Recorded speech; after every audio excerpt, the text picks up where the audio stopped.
Halo, perkenalkan nama saya Kristinus Devi Papak Semantara dengan NIM 2046651 TP12861.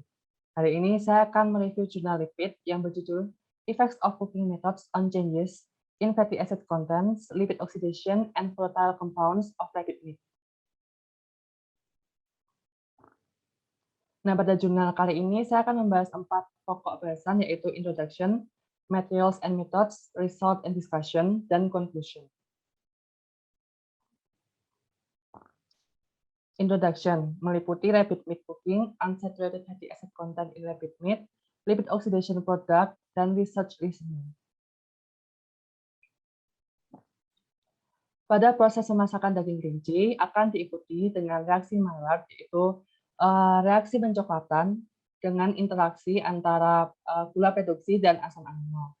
Lalu ada oksidasi lipid dan juga ada degradasi tiamin. Pemasakan dapat menurunkan nilai nutrisi karena adanya denaturasi protein, kehilangan mineral, vitamin B, dan air. Lalu cara masak atau pengolahan yang salah dapat memproduksi zat berbahaya seperti heterosiklik amin dan polisiklik hidrokarbon yang bersifat karsinogenik. Dua senyawa ini merupakan senyawa yang dihasilkan oleh bahan pangan daging-dagingan seperti daging dan ikan ketika diolah dengan suhu yang tinggi seperti roasting dan boiling. Lalu kandungan daging kelinci yaitu nilai asam lemaknya tidak jenuh yang tinggi. Jadi daging kelinci ini memiliki nilai asam lemak yang tidak jenuh yang tinggi. Seperti contohnya adalah asam linolenat C18 yang bermanfaat bagi tubuh. Contohnya menurunkan LDL. Namun karena adanya ikatan rangkap, maka PUFA rentan mengalami lipid peroxidation yang berpotensi menjadi komponen yang bersifat toksik. Lalu hasil dari oksidasi lipid tadi ada dua, yaitu primary LOP atau primary lipid oxidation product. Sebagai contohnya adalah malondialdehyde atau MDA. Lalu ada secondary LOP yang berhubungan dengan atherosclerosis, Alzheimer, inflammation, dan lain-lain. Lalu ada beberapa indikator adanya LOP, yaitu pre-oxidative value atau PV, dan thiobarbituric acid atau TBA yang berfungsi untuk mengindikasikan primary LOP. Lalu ada anisinin value, conjugate dienes dan triens, dan volatile compounds. Nah, anisinin value dan conjugate dienes dan triens tadi akan berfungsi untuk mengindikasikan secondary LOP.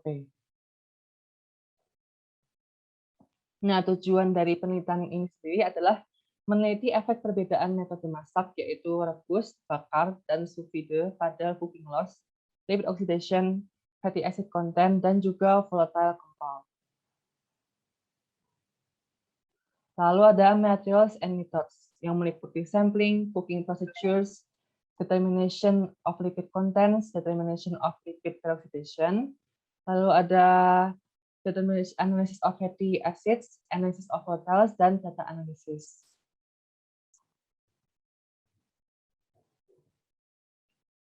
Yang pertama adalah sampling. 27 kelinci putih jantan akan dipilih secara random yang sudah disembelih selama 24 jam. Yang tentunya karkasnya sudah didinginkan pada suhu 4 derajat Celcius.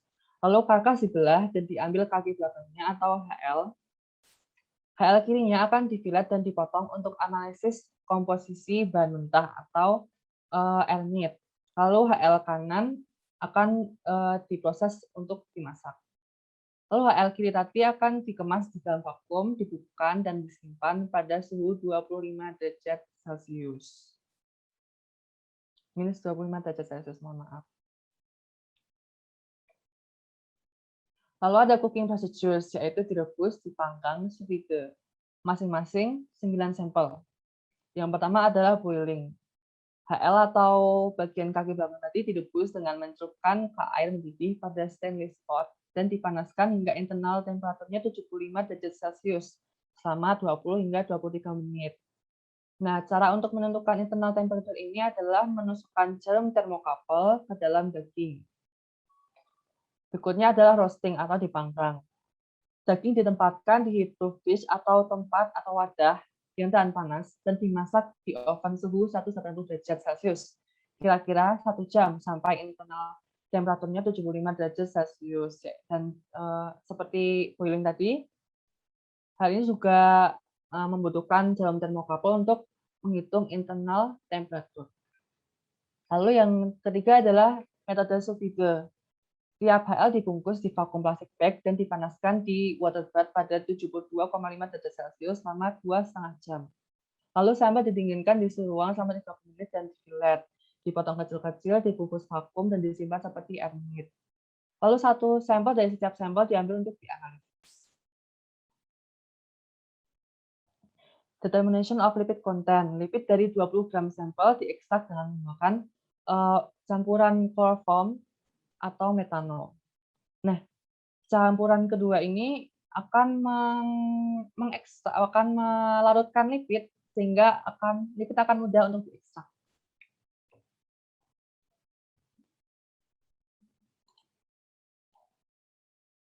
Lalu ada determination of LOP.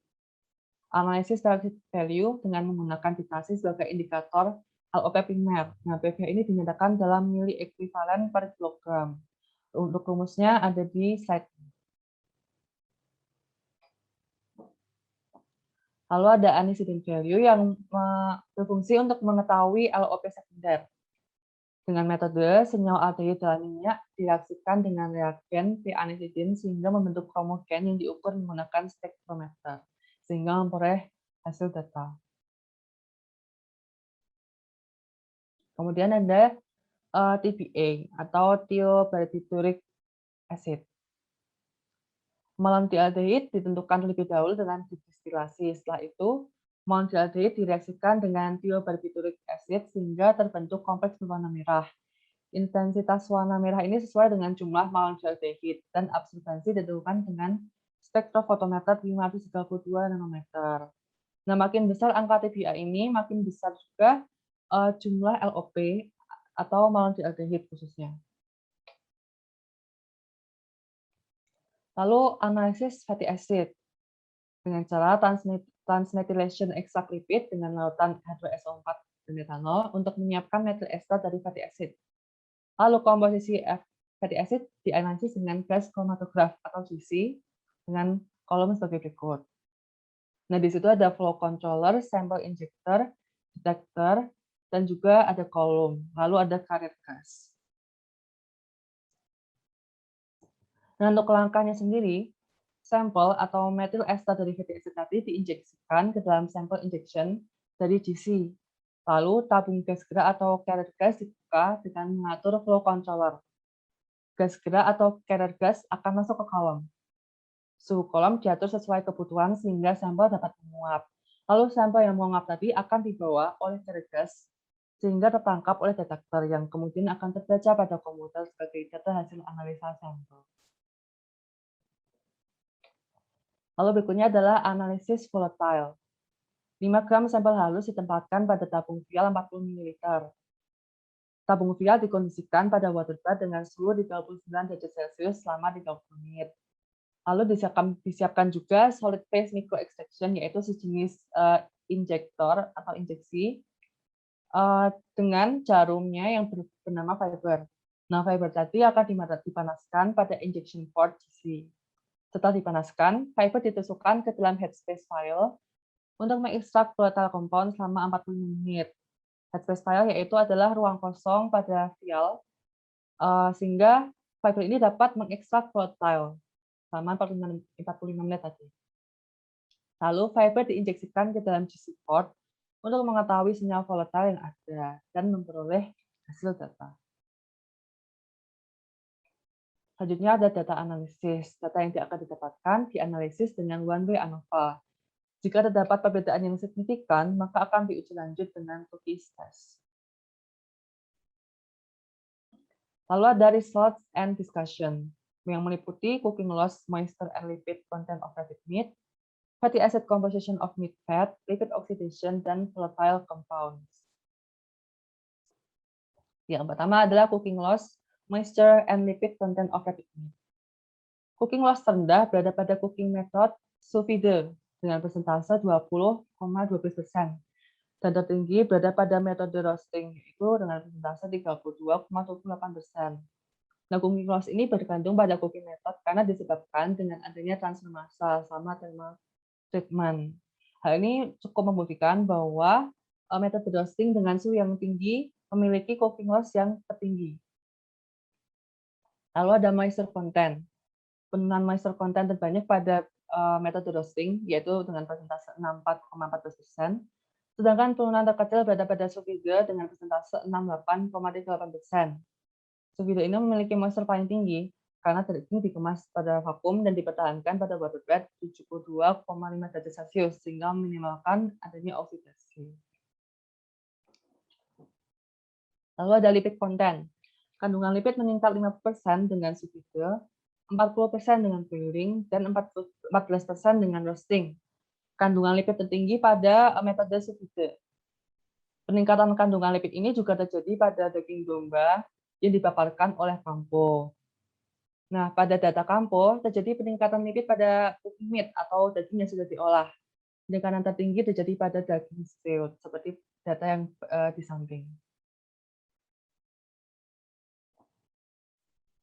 Lalu ada fatty acid compositions of meat fat. Palmitic C16 mengalami penurunan 7,16% pada sous vide dan 2,9% pada roasting.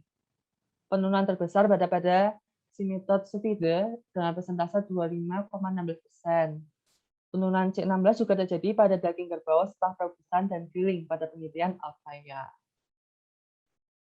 Lalu ada saturated fatty acid C18, C14, dan saturated fatty acid lainnya mengalami peningkatan setelah dimasak. Lalu polyunsaturated fatty acid pada daging yang dimasak lebih rendah daripada raw meat. PUFA konten mengalami perubahan karena primary location di fosfolipid, difusi, pergantian struktur fosfolipid. Lalu penurunan PUFA ini juga terjadi pada Longissimus lumborum-muscle pada penelitian Alfaya. Roasting menyebabkan penurunan asam linoleat pada daging sekitar 9,5%. Hal ini dikarenakan pemasakan pada 110 derajat Celcius.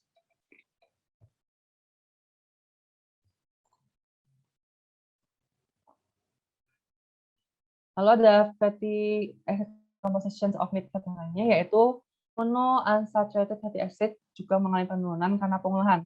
Terjadi penurunan pada boiling dengan persentase 27,04%, roasting 8,78%, dan sous vide 29,52%. Tetapi kandungan asam palmitoleat mengalami peningkatan pada sous vide, namun mengalami penurunan pada boiled dan roasted meat jika dibandingkan dengan raw meat.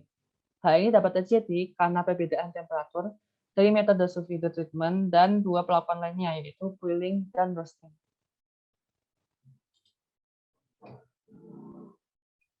Lalu berikutnya ada lipid oxidation. Pembentukan hidroperoksida yang dihitung menggunakan PV dapat menunjukkan bahwa daging yang dimasak memiliki PV yang lebih tinggi. Oksidasi lipid meningkat di roasted, yaitu dari 1,76% ke 13,6%. Lalu ada sous vide peningkatan 7,5%, yaitu dengan persentase 22,22%, dan boiled meat yaitu dengan persentase 10,77%. Lalu secondary LOP ditemukan yang diduga merupakan oksidasi dari produk C18 yang ditunjukkan pada peningkatan CT value, yaitu 17,02 di sous vide hingga 45,75% di roasted meat. Secondary LOP ini juga ditunjukkan dengan peningkatan conjugated triens dari 0,35% menjadi 2,56% pada boiling meat, 5,31% pada roasting, dan 3,81% pada sous vide. Nah, roasting menghasilkan LOP lebih banyak, khususnya primary lipid oxidation product yang ditunjukkan dengan angka TPA, yang menunjukkan bahwa TPA pada metode roasting 2 kali lebih tinggi dari boiled meat. TPA pada sous vide lebih rendah dari roasting, namun lebih tinggi dari boiled meat dengan persentase 2,60%, yang menunjukkan bahwa oksidasi lipid dapat terjadi pada suhu lebih rendah atau 72,5% selama 2,5 jam jika dibandingkan pada roasting yang menggunakan suhu 180 derajat Celcius. Lalu ada volatile compounds. Pada daging mentah headspace, senyawa volatil yang ada adalah aldehid, alkohol, hidrokarbon, keton, ester, dan senyawa dari reaksi Maillard. Metode masak ini meningkatkan kandungan 17 volatil dan pembentukan 17 senyawa volatil baru, sedangkan 19 volatil akan mengalami penurunan. Aldehid mengalami peningkatan dengan kandungan tinggi. Nah, kandungan tinggi ini ditemukan pada roasted samples dan hanya 9 di sous vide dan boiled, yang mengindikasikan bahwa si metode ini mempengaruhi oksidasi lipid juga. Hexana memiliki kandungan paling tinggi pada simit, terkandung pada daging masak. Aldehid menjadi hasil oxidation product dari fatty acid. Hexana ini juga dapat terbentuk dari degradasi unsaturated aldehid seperti 2,4 dekadienal. Kemudian ada benzaldehid yang memiliki level yang rendah di boiled daripada di roasted meat dan sous vide yang disebabkan oleh dekomposisi asam linoleat. Lalu hexanal dan 2,4 dekadienal ini serta aldehid lainnya berpengaruh positif pada rasa daging, tetapi akan memiliki rasa yang tidak diinginkan apabila konsentrasinya itu terlalu tinggi. Lalu ada heptanal yang mengalami peningkatan sehingga menimbulkan bau yang lebih tajam pada daging. Nah, unsaturated aldehid juga berpengaruh pada aroma daging dan memiliki peran pada characteristic flavor. Lalu kemudian alkohol. Alkohol alifatik meningkat pada sampel simit atau daging yang sudah diolah yang berasal dari hasil oxidative decomposition lipids. Raw meat atau daging mentah memiliki kandungan 2 okten 1 ol dan 1 penten 3 ol yang lebih tinggi daripada simit atau cooking meat. Peningkatan 1 okten 3 ol dari 1,62% jadi 2,35% pada boiling, lalu ada 2,68% pada roasting, dan 1,67% pada daging sous vide disebabkan karena pemanasan yang terjadi pada daging selama proses pemasakan. Lalu ada kandungan hidrokarbon. Kandungan hidrokarbon pada simit ini lebih tinggi daripada raw meat. Selain itu, terbentuk juga rantai-rantai hidrokarbon baru pada simit, yaitu 1 heptena, nonana, dan dekana. Dapat dilihat bahwa pada daging raw meat tidak ditemukan adanya kandungan 1 heptena, nonana, dan dekana. Namun pada daging yang telah di boiling dan roasting dan sous vide itu muncul beberapa rantai hidrokarbon baru ini. Tetapi di sisi lain ada juga hidrokarbon yang hilang, yaitu heptana 2,2,4,6,6 pentametyl. Nah, kandungan hidrokarbon pada simit roasting lebih banyak, terutama aromatik hidrokarbon seperti M-silen, toluen. Nah, toluen ini berperan penting dalam aroma roasted meat karena menyebabkan atau menimbulkan bau yang manis dan tajam. Kemudian ada keton. Pada simit hanya terdapat 3 keton, yaitu pada boiling dan roasting, tetapi lebih tinggi daripada raw meat konsentrasinya. Namun, hanya ada 2 keton pada sous vide, yaitu 2-heptanon dan 3-etil-sikopentanon. Keton ini merupakan hasil oxidative decomposition lipids juga. Lalu ada ester. Boiling dan roasting menyebabkan dekomposisi ester. Seperti dapat kita lihat bahwa pada raw meat akan menunjukkan adanya kandungan ester. Namun pada daging yang telah direbus dan dipanggang, kandungan-kandungan ester tersebut hilang. Namun masih ada 3 ester yang ada di sous vide, yaitu ada asam butanoat, butyl ester, asam asetik, hexyl ester, asam butanoat, hexyl ester. Nah, kandungan ester ini penting untuk aroma daging karena dapat menutupi bau tinggi. Lalu ada volatile compounds dari reaksi Maillard. Ada komponen sulfur, uran, yang tinggi di void dan sous vide. Lalu ada pembentukan furans yang berhubungan dengan suhu, prekursor, karbohidrat asam amino yang terjadi dengan reaksi Maillard. Pembentukan furan ini adalah produk degradasi dari cysteine dan methionine yang tinggi pada daging kelinci. Nah, pembentukan ini pembentukan 2-metil-3 2-furanil-metil tiofuran tertinggi pada sous vide 3,47% karena ada interaksi fosfolipid dengan cysteine dan ribosa, yaitu adalah asam amino dan gula reduksi. Lalu furan dan disulfida ini merupakan elemen kuat aroma pada daging yang dapat memproduksi rasa dan bau manis seperti bau karamel. Lalu ada 2-pentylpyridine yang hanya ditemui pada roasted meat yang berasal dari prekursor water soluble seperti sulfur. Nah, bab terakhir yaitu conclusions atau kesimpulan.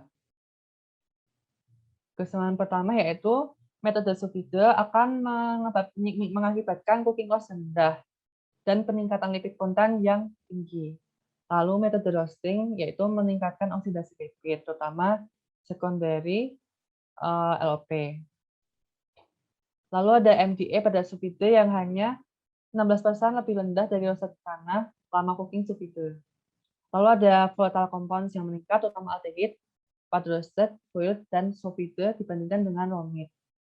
Karakter baru volatile compounds juga meningkat seperti hidrokarbon, terutama senyawa-senyawa aromatik.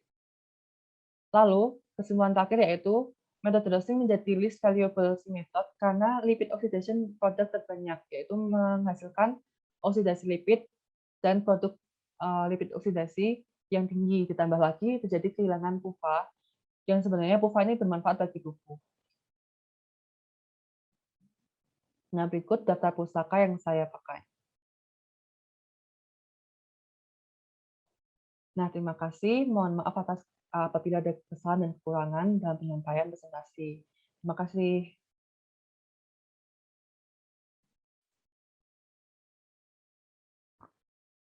Assalamualaikum warahmatullahi wabarakatuh.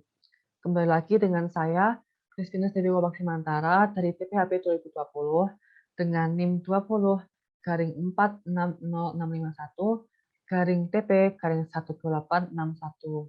Hari ini saya akan menjawab beberapa pertanyaan yang disampaikan oleh teman-teman mengenai review jurnal lipid saya yang berjudul Effects of Cooking Methods on Changes in Fatty Acid Contents, Lipid Oxidation, and Volatile Compounds of Rabbit Meat.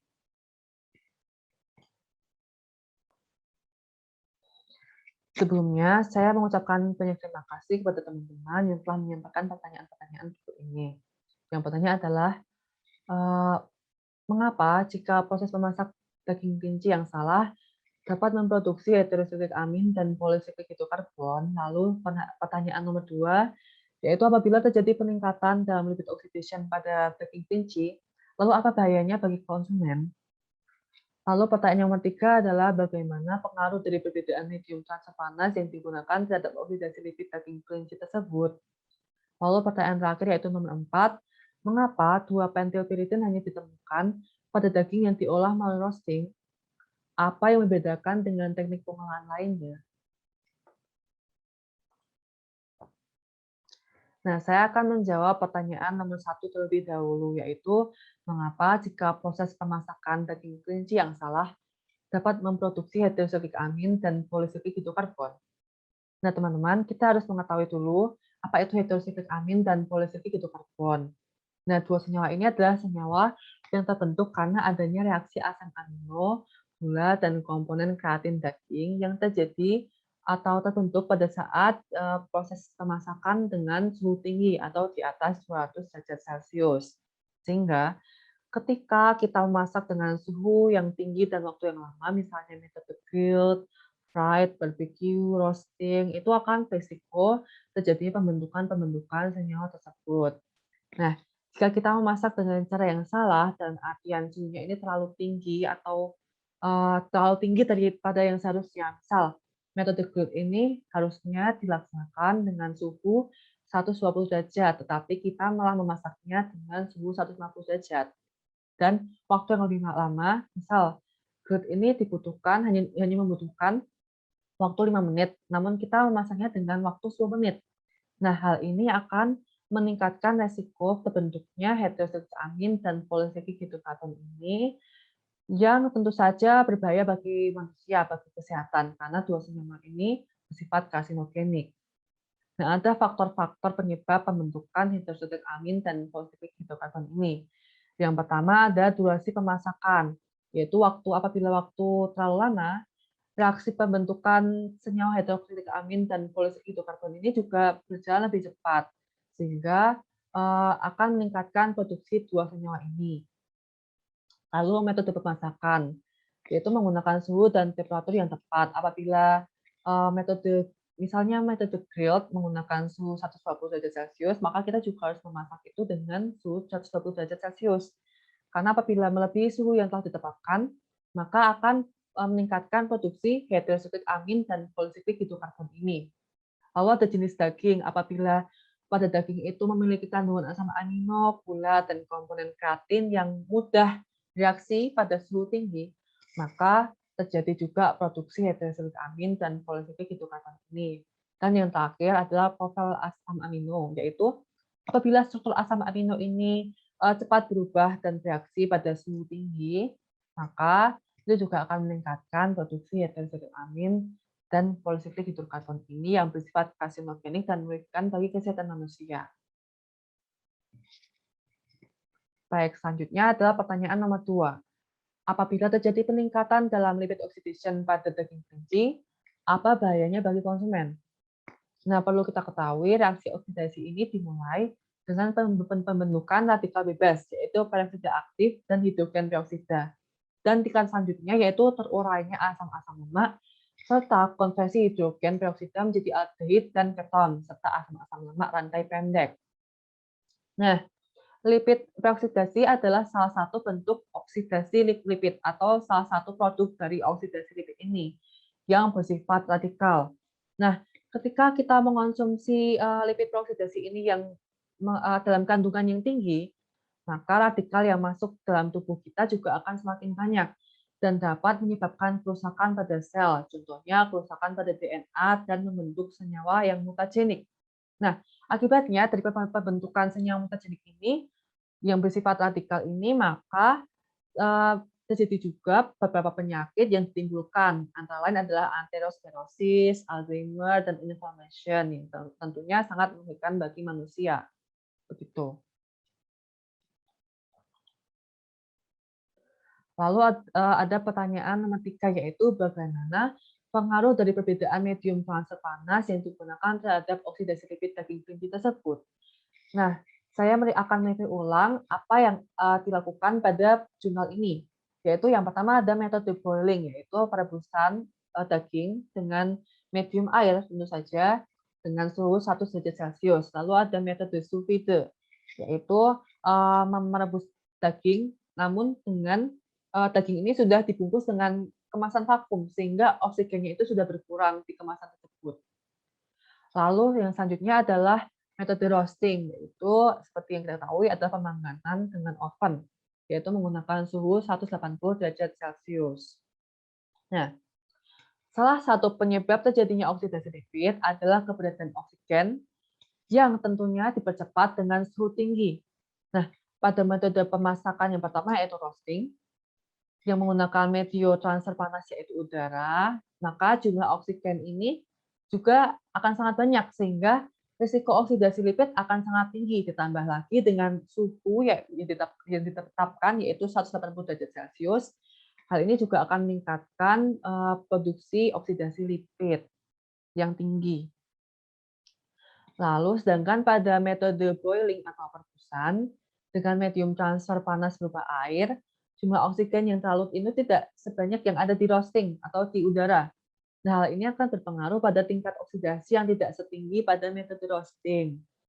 Nah, hal lain juga terjadi pada metode sous vide, yaitu perebusan daging dengan pembungkusan dengan membungkus daging terlebih dahulu dengan kemasan vakum. Nah, sehingga jumlah oksigen ini terbatas karena daging ini tertutup oleh kantong yang divakum sehingga oksigen tidak sebanyak pada metode boiling dan roasting. Nah, sisi lain suhu yang digunakan pada sous vide ini juga tidak setinggi metode dua lainnya yaitu boiling dan roasting, yaitu 72,5 derajat Celcius. Maka metode Sulfide ini memiliki tingkat oksidasi yang paling rendah dan roasting memiliki risiko oksidasi lipid yang tertinggi karena ada suhu dan medium yang digunakan yaitu udara, yaitu adanya banyak oksigen sehingga memicu adanya oksidasi lipid ini. Begitu. Lalu pertanyaan terakhir yaitu mengapa dua pentil piridin ini hanya ditemukan pada daging yang diolah melalui roasting? Apa yang membedakan dengan teknik pengolahan lainnya? Nah, seperti yang kita ketahui tadi, di jurnal ini ada 3 metode, yaitu boiling atau perebusan, Sulfide yaitu merebus daging dengan kantung vakum, lalu ada roasting yaitu pemanggangan dengan oven dengan suhu 180 derajat Celcius.